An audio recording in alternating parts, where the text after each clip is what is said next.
സേലാപാസ് നിന്ന് ഞങ്ങൾ ഈ പോയിക്കൊണ്ടിരിക്കുന്ന തവാങ്ങിലുള്ള ഹോം സ്റ്റേയിലേക്കാണ്.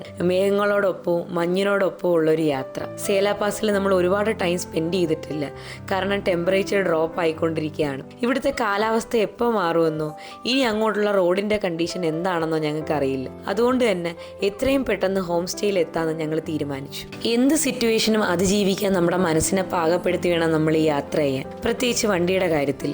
ഇവിടെ വലുതായിട്ട് സെറ്റിൽമെൻറ്റ്സോ കാര്യങ്ങളോ ഒന്നും തന്നെ ഇല്ല. പിന്നെ എല്ലായിടത്തും ആർമിയുടെ ബേസ് ക്യാമ്പുകളുണ്ട്. അരുണാചലിനെ പറ്റി സംസാരിക്കുമ്പോൾ ഇവിടുത്തെ റോഡുകളെ പറ്റി കൂടി സംസാരിക്കേണ്ടതുണ്ട്. സ്ഥിരമായിട്ട് ലാൻഡ് സ്ലൈഡ് ഉണ്ടാകുന്ന സ്ഥലമായിട്ട് പോലും അവരിവിടുത്തെ റോഡുകളൊക്കെ പെട്ടെന്ന് ശരിയാക്കി ട്രാൻസ്പോർട്ടേഷൻ അനുയോജ്യമാക്കി തരുന്നുണ്ട്. പോകുന്ന വഴിയിൽ 1-2 വെള്ളച്ചാട്ടങ്ങൾ കണ്ടിരുന്നു. നാച്ചുറലി ബ്യൂട്ടിഫുൾ ആയിട്ടുള്ള എല്ലാ സ്ഥലങ്ങളിലും ഇവരിതുപോലെ ടിബറ്റൻ പ്രെയർ ഫ്ലാഗ് കെട്ടിയിട്ടിട്ടുണ്ട്. ഇതിൽ ഓരോ നിറത്തിനും ഓരോ അർത്ഥങ്ങളുണ്ട്, ഓരോ മന്ത്രങ്ങളാണ് ഇതിനകത്ത് എഴുതിയിരിക്കുന്നത്. അതിങ്ങനെ വായുവിൽ അലിഞ്ഞു ചേരുന്നു എന്ന് അവർ വിശ്വസിക്കുന്നു.